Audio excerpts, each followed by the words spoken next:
Hello everyone. आज मैं एक ऐसी कहानी शेयर करने वाला हूं जो ना सिर्फ दिल को छुएगी बल्कि आपको आगे बढ़ते रहने की प्रेरणा भी देगी, चाहे कितनी भी मुश्किलें क्यों ना आए। ये कहानी है अरुण की, एक मजदूर के बेटे की, जिसकी जिंदगी मेहनत, ईमानदारी और दृढ़ निश्चय से पूरी तरह बदल गई। ये कहानी है संघर्ष की, आत्मविश्वास की और उस सच्चाई की जो कभी नहीं बदलती। वक्त कभी एक जैसा नहीं रहता। अरुण एक छोटे से गांव में पैदा हुआ। उसके पिता ईंट के भट्टे में काम करते थे और मां खेतों में। गरीबी उनकी सबसे बड़ी साथी थी। कई बार तो उन्हें खाने के भी लाले पड़ जाते थे। लेकिन अरुण अलग था। उसे पढ़ना बहुत पसंद था और स्कूल जाना उसकी सबसे बड़ी खुशी। गांव के स्कूल में एक ही टीचर था जो कभी कभार ही आता था। फिर भी अरुण ने कभी हार नहीं मानी। वो पुराने अखबार पढ़ता, जमीन पर लिखता और घंटों गांव के मंदिर में पढ़ाई करता। जब अरुण 10वीं कक्षा में पहुंचा तो उसके पिता ने कहा, बस अब बहुत पढ़ाई हो गई, अब काम करना शुरू कर। लेकिन अरुण ने मना कर दिया। उसका एक सपना था, इंजीनियर बनना। गांव वालों ने उसका मजाक उड़ाया, बोले, मजदूर का बेटा इंजीनियर बनेगा, क्या मजाक है। स्कूल में भी बच्चे उसके पुराने कपड़ों का मजाक उड़ाते थे। लेकिन अरुण के पास एक डायरी थी जिसमें उसने अपने सपने लिखे थे। एक दिन मैं दूसरों को प्रेरित करूंगा। अरुण ने जी तोड़ मेहनत की।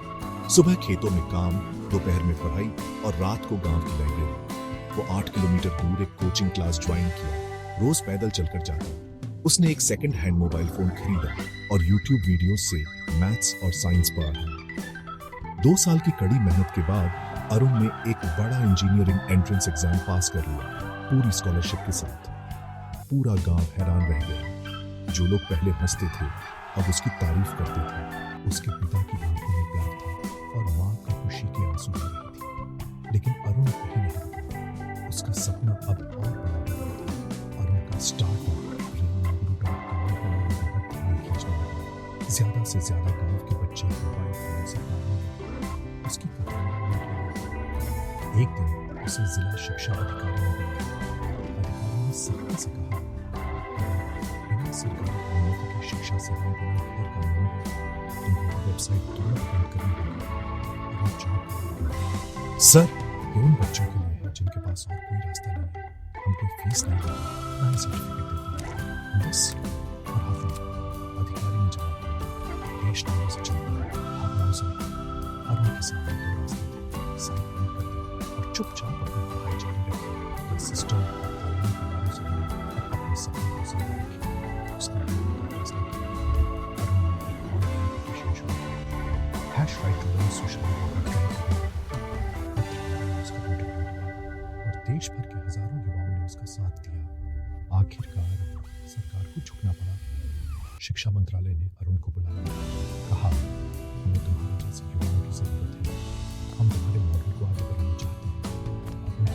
अरुण को कुछ साल बाद अरुण एक बड़े कॉन्फ्रेंस में मुख्य वक्ता था। दर्शकों में विक्की भी था, जो एक लोकल लीडर था। अरुण ने स्टेज से विक्की को ढूंढा और उसकी पसंदीदा लाइन फिर गूंजी, जब वक्त आया और सब कुछ आपके खिलाफ लग रहा हो तो बस याद रखना, वक्त बदलता है। पूरा हॉल तालियों से गूंज